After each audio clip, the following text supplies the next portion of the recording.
Okay, we're back online. And so I don't know what that was about since I have 0 dropped frames and I have got a excellent connection. And then all of a sudden, dropped. Maybe somebody didn't like the fact that I said don't have casual sex. Because if the only thing it leaves you with is a feeling of feeling used and abused, then I don't know why you would want to do that to yourself. And again, as I left, I don't know how you could let a person kiss you on your neck even if that person didn't love you. Why? Because that person leaves me feeling used and abused. That's the reason why. Okay, so as I started saying is that as we roll into, as we talk about big scene over here, we have talked about so much. We started with self-esteem. We went into resilience, or self-esteem, self-worth, resilience, optimism and pessimism. And then talking about attachment, attraction, attachment, being sexy, and now loving relationships. All right. So those are all the topics that we've been covering in this critical thinking classroom. Why? Why? Because you need to get to know you. And the best way for you to get to know you is through your growing, maturing relationships with other people. It is. We need a sounding board, and you can call it whatever you want, right? We need a comparison group to know who I am. It is unfortunate. It's unfortunate, but all you have to do is think about what kids think of themselves before they enter school and what they think of themselves after they've entered school for a couple years. And maybe you're like, I don't know what I thought of myself when I entered school. Just think about it normally with any kid, right? They begin to, after they enter school, categorize themselves, stereotype themselves all by themselves, right? As athletic, smart, nerd. And how about all of those categories that you have on your Facebook pages, right? So your relationships, right? Or are you in, what do you call it? A celibate who is, by choice, as I am, a celibate not by choice, whatever, right? So you categorize your relationships in all different kinds of ways. I'm saying that I'm a celibate by choice and have been celibate for over a decade. Now that doesn't mean that I don't, whatever, but I have not had intercourse with a man in a, probably about a decade. I've kissed, whatever. Who are you to judge me? I don't even know. I'm the teacher. Okay, so hopefully you got that, right? So hopefully that has helped you a little bit see where we've come from, because it was not a long journey. It was not a long journey where we've been with our self-esteem and how we've gotten here with trying to understand loving relationships. That has not been a hard journey or a long journey. So please make sure that you go back in the other videos on this critical thinking class if you really want a very good sort of structured walk down self-discovery, of a walk down a trail of self-discovery. A trail? I don't think so. Whatever. A road of self-discovery, however you want to say it. All right. That's what we're doing. So again, I'm going to say it again. Self-esteem. We talked about self-worth.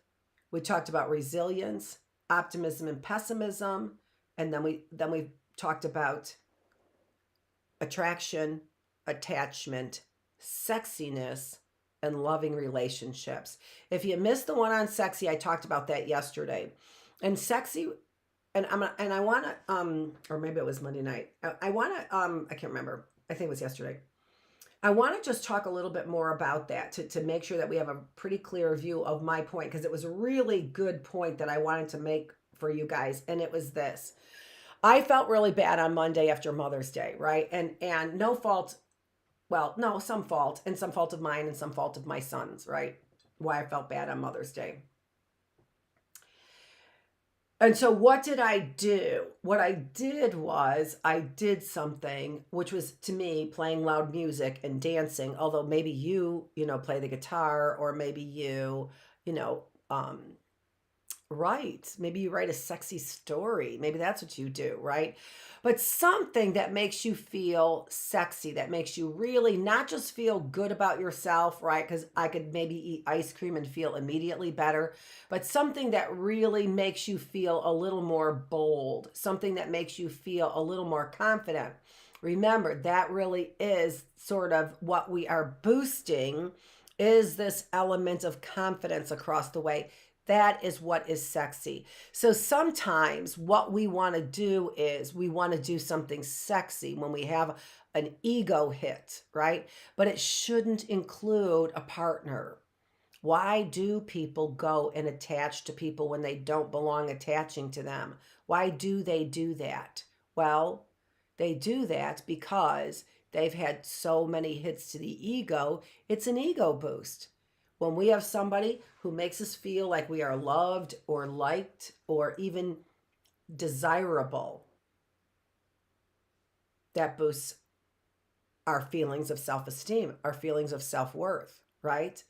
I find that one night stands do not make me feel desirable. They're not dying to be with me because they desire me. They want to be with me so that they could put their penis in me, and that's it. It's not because they desire me. They just desire that orifice, right? That's what they desire. Or, or something, another notch, a one to say I conquered her, something like that, right? Something like that. But it has nothing to do with desiring Annette Feravich, right? Not even Dr. Feravich, but desiring Annette Feravich, right? Okay.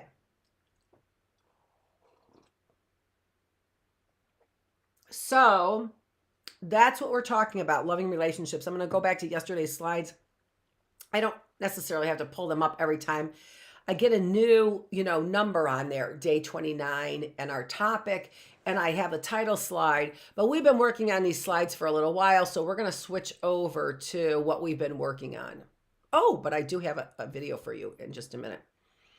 So this is where we left off. If you recall, let's see if I've got, there we go, me. Okay, so this is where we left off. And if you recall what I was talking about there, the title, so let's just get our bearings about why everything that I have on that slide is ultimately important. So the title there, belonging and trusting. We are motivated, and many psychologists say there are many things that we are motivated by, right? Maslow says that we are motivated by, and I'm going to end up going through a lot of these to get to where I need to.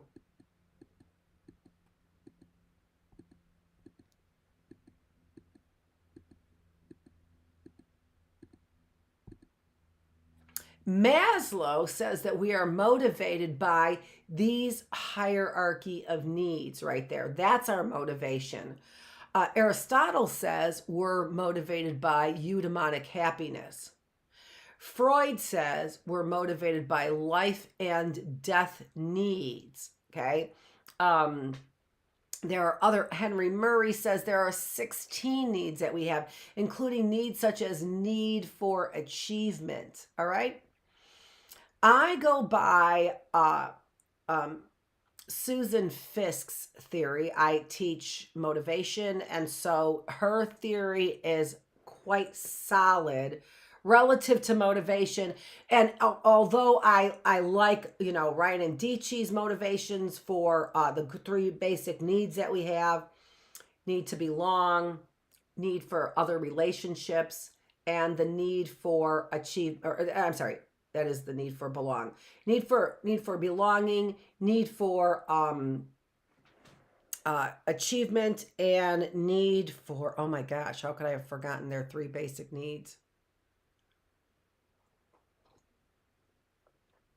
anyway, the point here is that I go with, oh my gosh, it begins with a C, for competence. That's it. The need for competence, the need for one another, and the need for, I forgot. I'm sorry, Ryan and Dici. I am so sorry because I taught that and it was like so important for so long, and it still is. Although I use Susan Fisk's theory for motivation, which includes everybody else's, it's just a slightly different twist on kind of the same thing. But it's also an easy way for me to remember as well because it uses the acronym BUCKET. BUCKET, all right? So BUCKET,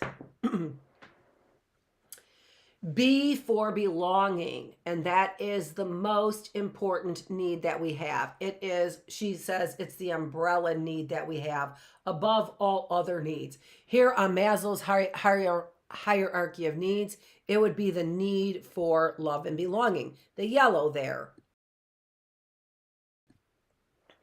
The U is for understanding. So bucket, B-U, we have a need to be understood, right? And if you even, no, it wasn't there. It's in the Bookless classroom, right? No, here.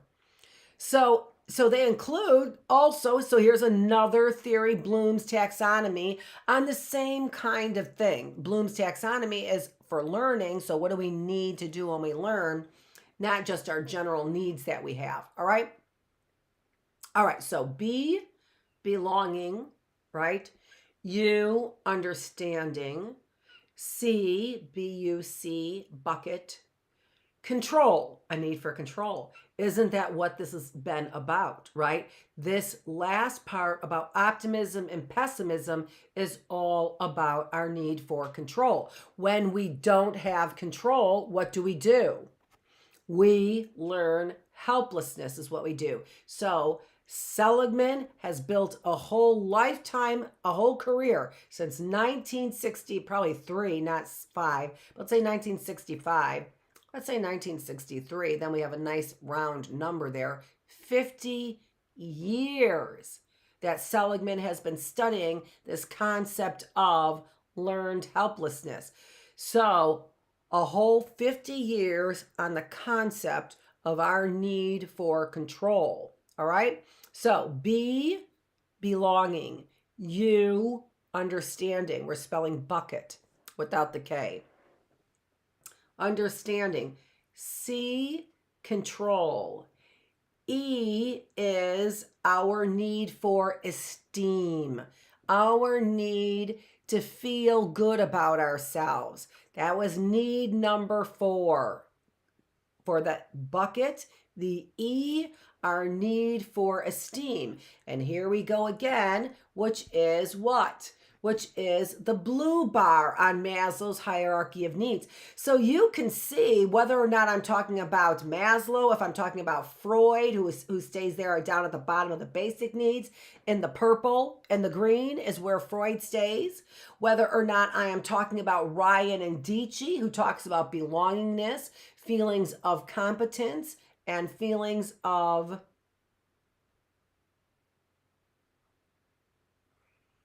I'm not going to get it. I keep thinking I'm going to get it and I'm not going to get it. And right now I'm not going to get it. I'm so sorry, Ryan and Dici, since I've talked about this. And the T, you want to know what the T is for, right? Belonging, understanding, control, esteem, and trust. Those are our 5 needs according to Susan Fisk. Our 5 basic needs. All the other 4 needs, understanding, control, esteem, and trust, all serve the need for belonging. Also notice that 2 of those needs, control and understanding, are cognitive needs, and esteem and trust are emotional needs. So really a very thorough theory on our needs, a very thorough theory on our needs from Susan Fisk. Okay, all right. So let's get back to where we were on our slide, which was highlighting the needs that we have, or the needs that are fulfilled in our attachment relationships. All right.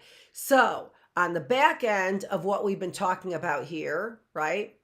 On the back end of what we've been talking about, and what I mean on the back end is self-esteem, self-worth, optimism, resilience, pessimism, attraction, attachment, sexy, loving relationships. On the back end of that, we are talking about attachment.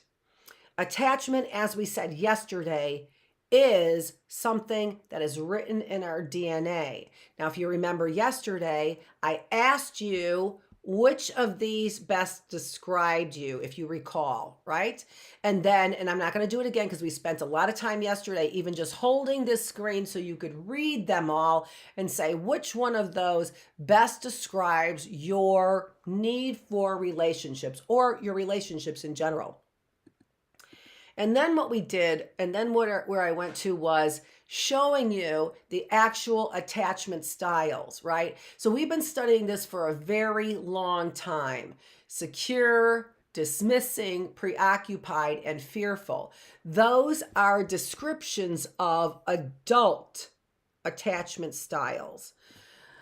So this is where we started. And why do we start here? Because it's much easier for you to be able to see yourself today in one of these descriptions. If I were to say, hey, what was your attachment style when you were 6 months old? You might have to stop and think a long time about that, right? Where this is pretty easy. This right here, you can figure out your description that you have for you. And then it is really often very clear attachment style categories that can describe you.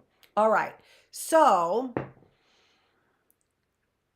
but the idea, and this is where we spent a lot of time describing this, is that you can likely determine your infant attachment style based on a couple things. Number one, based on these descriptions that you have here, because about 60% of individuals have an adult attachment style that reflects their infant attachment style. Why? Because, as we discussed yesterday in day number 28, is that we get mental representations as an infant. And remember, we talked a long time giving you many different examples of how you can have a mental representation of what a father is supposed to do and be. Does a father wear a suit and carry a briefcase? Does a father wear t-shirts and jeans and has dirty nails? As a father, somebody who has a recliner chair that's all his own? Because if a father does and you're a male, I bet you will when you grow up, because that's what a father figure is supposed to have, a chair of his own, a recliner that all of his own, right? So what is your view of a father? What's your view of a mother? Is a mother matronly? Is a mother sexy?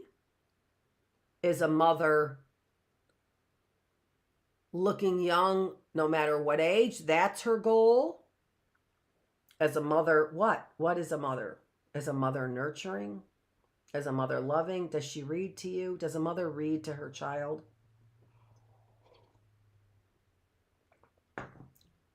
My mom didn't. It was hard for me. And it was. It was hard for me. It was important to me that I read to my children, but it was very hard for me. I didn't grow up that way. My husband read a lot to the kids, and I read a lot to the kids. I read a lot to the kids. But my older son learned how to read very young. Like, he was 3 and he was reading. So he would read on his own. I didn't have to, he was reading on his own. I didn't have to read to him. He was reading stuff he wanted to read, right? I realize as much as I read to you guys, though, that it's important to still read no matter what. And look at how much I enjoy reading. My younger son, I read to him. He was impossible. He was impossible to read to. I remember I was going to wait. And I wasn't going to say anything. I was just going to sit there and wait until he stopped moving around. And 10 minutes later, he still didn't stop moving around. Not even for 3 seconds. Not even for 1001, 1002, 1003. Not even for 3 seconds. In 10 minutes. And finally, I literally had to just to read to him. I didn't do that because I don't believe in it. I really don't believe in holding somebody physically down. So I didn't do that. But I really did have to say, oh my gosh, Travis. I don't like saying my son's names on air. Oh my gosh, sit still. Oh my gosh, sit still. And I really did have to hold him like next to me to keep him from moving around. So, ants in his pants. And, that's a reality. That's a reality. He has trouble sitting still, or he had trouble sitting still. That was a very big reality for him to have to sit still and listen to me read. Probably traumatized him. Who even knows? Who knows? Okay, so there are our explanations, and there are our attachment styles, our categories for our attachment style. If you want to catch the first part of this, we got broken up. So there's a part 1 to this and there's a part 2. Okay. So you can look at the part 1 because they just, for whatever reason, I had a great stream, no dropped frames, and lost my connection, lost it all, went and ended my stream. All right. So now, so if you could wrap your brain around what we're doing, we're identifying your attachment style in order for us to see our connections with our infant attachment style. You're like, who cares what our infant attachment style was? You do. We don't necessarily, we don't have to, when you're going through therapy, there's something to be said for childhood events. They create the feelings that we have. And in particular, when we have anger, there's something to be said for that. All right. So it is, but here, it is more important for you to know your adult attachment style. But it's always important for me to know where that came from. It's always important for me to know where that came from. And it's not then, and I want you to hear me and listen closely. It's not then that your attachment style ends up being written in stone. It does not. It is not written in stone. The knowledge is power, and knowledge means that if I see that I have a dismissing attachment style, I have 0 needs, and you shouldn't have any either. I can think about that. Is that really what I want? And maybe it is. Maybe it is. That's okay. People can want to be alone as long as they're not destructive in their desires, right? To be alone. They can want to be alone. But if that's not what you want, if people are saying you're hard, you're controlling, that's a dismissive person. Controlling, right? So if people are saying you're hard, you're controlling, you don't have any real intimate, loving relationships in your life, and that doesn't feel good to you, right? Lots of dismissing people are happy with who they are. But if it doesn't feel good to you, knowing where this attachment style came from and your attachment style that you have here is very valuable in changing that attachment style. It is. Why do 60% of the individuals in general have the same attachment style as an adult as they did as an infant? Because they don't have the knowledge of the different attachment styles. And even by description, if I want a secure attachment style, what do I need to do? Have some give and take in relationships. I have to not be bothered or anxious about getting in them in relationships, right? Or getting out of them. So let's take a look at that. All right. And hold on to the thoughts about our 5 major motivations also. All right. But we're going to take a look at the elements that go into the attachment. All right, so attachment is basically motivated by the two basic needs of belonging. Of course, attachment is based on our need to belong to somebody. It starts in our DNA when we're infants with our biological mother. It doesn't mean it can't happen without our biological mother, but we cannot ignore the importance of attachment with the biological mother. How do I know that this is important? Because the infant can recognize his or her mother's scent on day one. Within a few hours after birth, an infant can recognize their own mother's scent. How do they do that? They put breast pads filled with the mother's milk and filled with a stranger's milk in the breast pads. They put them next to the infant, and where does the infant go to?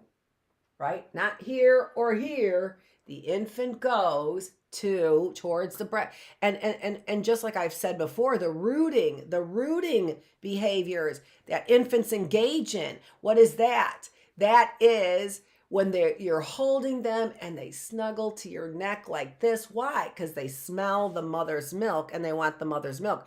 They do that to a mother. Those are biological motivations written right in our DNA. Biology. It's written in our biology that helps us attach. We're going to talk more about that when we get to the infant attachment. So you can begin to see the importance. Don't let anybody tell you it's not important for an infant to be with their biological mother. For attachment, it actually is. And if an infant does not attach the way that they should, they lose a feeling of trust.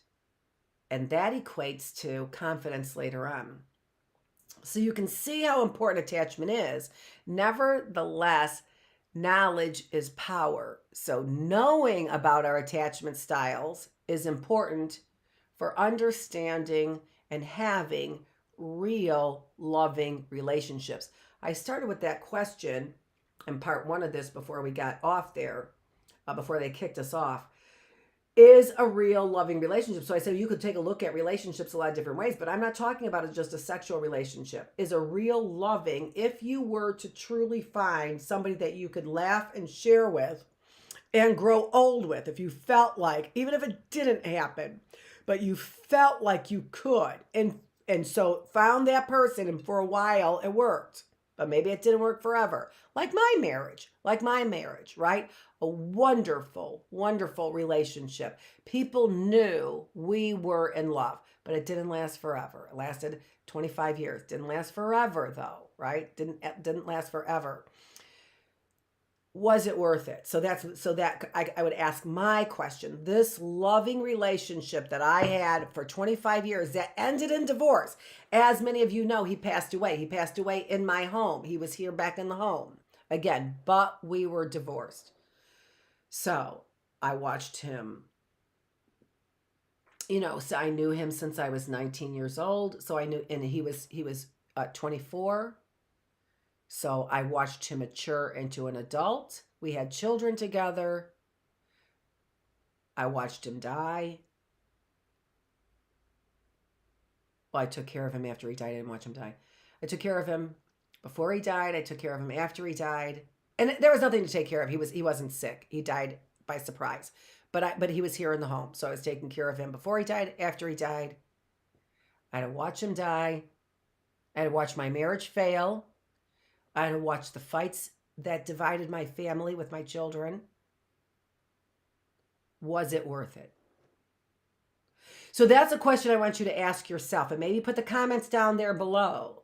Is a loving relationship, so if you had real love, that's what I'm asking you. Not if you had sex, not if you had a relationship. If you had real love, is it worth it? Okay? And of course I'm saying, because there's the possibility of it ending, even if it hasn't ended. So if you had real love, it hasn't ended. We all have ups and downs in our relationships. Is it worth it? Put your comments down below. I would like to hear your comments on that. Okay, all right. So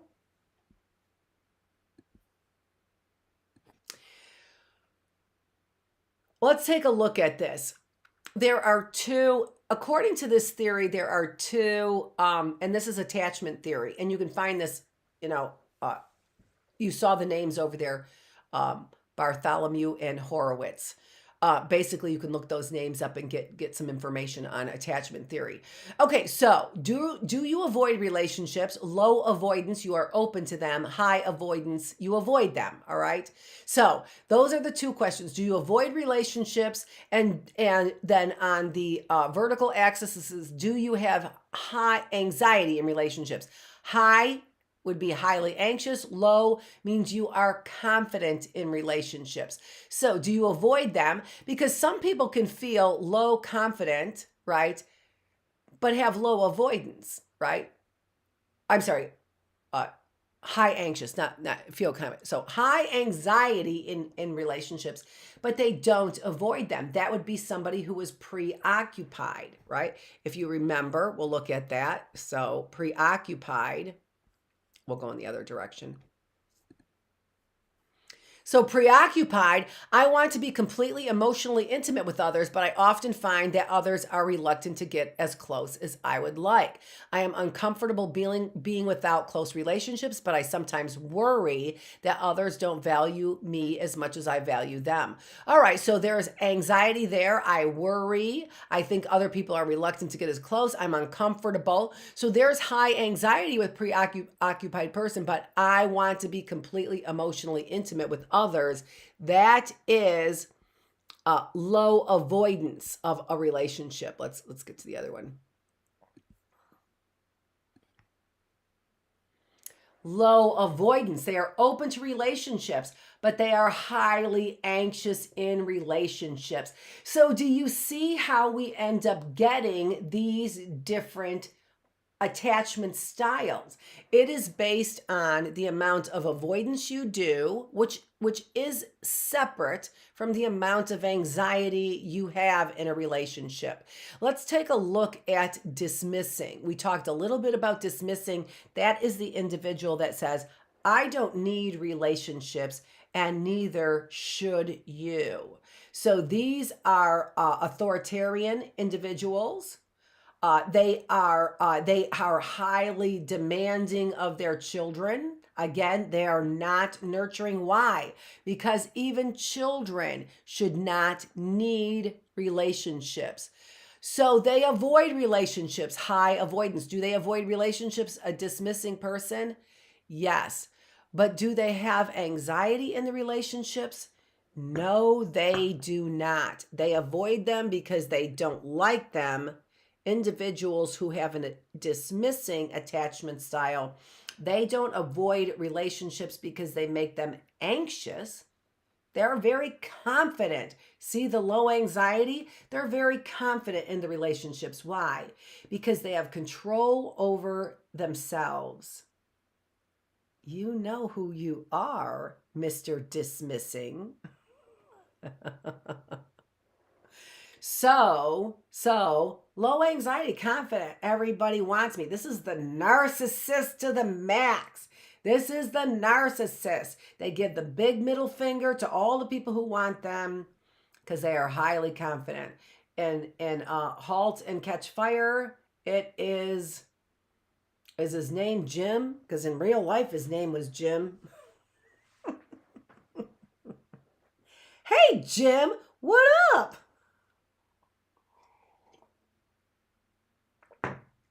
Let's look at the other ones. Fearful. We're going to look at fearful. Fearful is highly avoidant and highly anxious. This person likely has been abused in their childhood. Let's look at that. I am uncomfortable getting too close to others. I want emotionally close relationships, but I find it difficult to trust others completely or to depend on them. I worry that I will be hurt if I allow myself to become too close to others. Okay, let's take a look at this again. And what do we have for our motivation? Belonging and trusting. When we feel we belong, it can be to a group, it can be to a person, right? We belong in a marriage, right? When we feel we belong, it is because we trust that other person. We are confident. Look at the two things we're hitting over and over again here. Basic things that we acknowledge, recognize in other people. Confidence, trust. Confidence, trust. Why? Because it comes on board at such an early age. What we're going to do next in here is we are going to do Erickson's psychosocial stages of development. I'm looking for my book to write that down so I don't forget, because sometimes I wonder what my next thing is going to be going on. And I knew that I was getting close to wrapping this up, but not fully wrapping this up. Let me move into a video that I have here for you that I put online for you that I want to show you, okay? And it is about infant attachment. And I don't know if we're going to actually get to it. And actually, oh my gosh, I have been drinking so much water and coffee the last 2 days. And that was what kept me from getting here on time. And it's going to make me leave here early in a minute.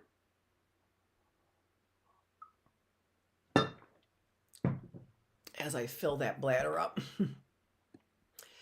So let's take a look at the last one, which is a secure attachment, right? So these are individuals who are not emotionally anxious, nor do they avoid relationships. They don't jump into them, right? But they also don't avoid them. It is easy for me to become emotionally close to others. I am comfortable depending on others and having others depend on me. So I'm dependable, right? And I find people I can depend on. I don't find that, freak out there who's emotionally unstable. No, I find somebody that I can depend on as well. I don't worry about being alone or having others not accept me. So that is somebody who is secure in who they are as an infant. And by the way, when they first started these studies, it was about 60% of individuals did have a secure attachment. I'm not quite sure what it would be today. We really have got to get those new stats. Replicating studies, we really need some people replicating old studies because we have really questionable science is what we've had. Take a look at that preoccupied again. So preoccupied, let's take a look at those characteristics. We talked about dismissing. We talked a little bit about preoccupied. These are individuals who you would say, I don't date them, they're too needy. All the guys who say unstable, I'm with another freak again, those are individuals who fall into the preoccupied. And I would have to say that is certainly a growing category, because preoccupied is just this combination of environmental sort of, it's a dismissing mom, right? A dismissing mom, not in a strict way or an authoritarian kind of way. It is a dismissive mom, as in depressed, as in self-indulgent, right? Self-interest. That's the mom who produces a child who needs somebody and doesn't have anybody. We're going to find out or can't count on that person. A mom who is depressed, a mom who is neglectful, who is a mom who is depressed. A mom who is depressed has needs of her own on the inside and can't pay attention to the needs of other people. So she sporadically endears her children when she needs them, right? Oh honey, oh mama's so sad, I love you so much, right? But then what happens? I get preoccupied, I ruminate on my thoughts, I get dark, and I brood in my room by myself. And what are my kids supposed to do during that time? Preoccupied. The last one, fearful of being in relationships. These are individuals who do not show the confidence of somebody who's dismissing, who likely could have been abused as well in a very authoritative way, but produce not this overconfident, narcissistic individual, but really a frightened child. As an adult, you're still a frightened child. Okay. And again, those individuals are likely have been abused. Okay. So we see then how important trust and belonging play a part in our future adult relationships. We see there, it says adaptive behaviors for parents, that these are adaptive behaviors where parents have the appropriate responsiveness to their child's behaviors, to what their child is doing, right? It doesn't matter whether a child is by themselves in the crib. Are you responsive in the way that you're supposed to be? Leave the child alone quietly to their imagination, or get the child interested in something. Maladaptive behaviors are when the parents' behaviors are chaotic and unplanned. So in that way, you cannot meet the needs of the child. Let me go ahead and I'm going to go put a video on for you guys and quick use the restroom, and then I will be back.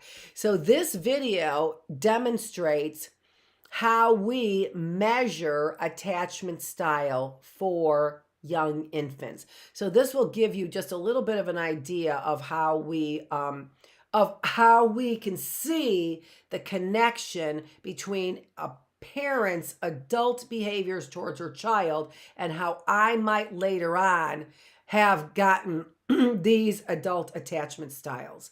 Okay? This is a video from a researcher whose name is Mary Ainsworth, who's done a lot of this research on attachment. And so how did we get these different attachment styles? We got them through measuring this through this experimental design, which is called a strange situation.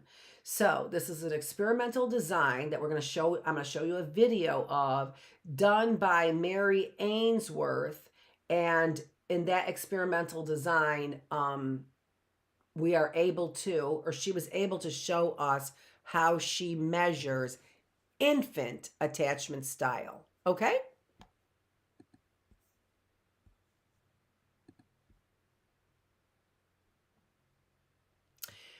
Yeah, I'm going to use the restroom, so if this ends, I should be back. I was having relationship issues with my old bank. It was just take. So I moved to SoFi Checking and Savings. Get up to 4.20% APY and up to $2 million in FDIC insurance. SoFi, get your money right. But can the essential elements of home life be translated into a standard laboratory setting for controlled scientific study? After conducting extensive observations of parents and children at home, a student of Bowlby's, Mary Ainsworth, devised such a procedure called the strange situation, which places the child under some stress. It has become the most widely used, standardized way to assess the quality of a child's attachment to their caregiver. Here the researchers are recording how 14-month-old Lisa responds in this attractive but unfamiliar setting. How will she react to a stranger? What will happen when her mother leaves the room? And when she returns? It's Lisa's behavior when her mother returns, what psychologists call the reunion, that they are particularly interested in. Most importantly is to look for the type of balance that a child strikes between an attachment need and, on the other hand, to explore the play material.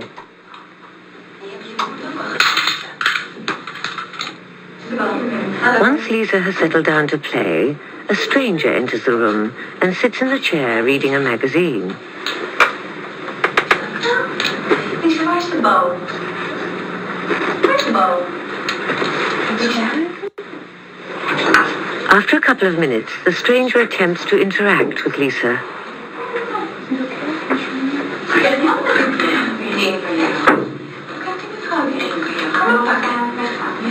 Soon after, Lisbeth gets a cue to leave the room.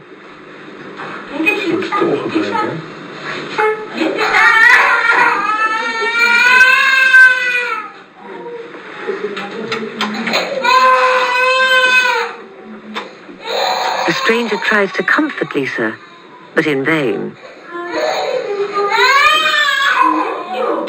Lisbeth comes back into the room, and the camera records how Lisa reacts.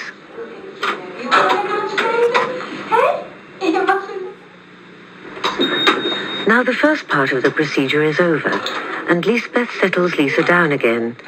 The stranger leaves them alone together.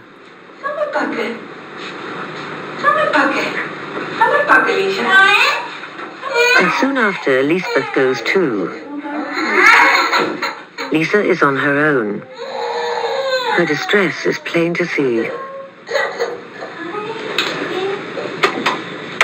Once again, the efforts of the stranger to console Lisa are to no avail.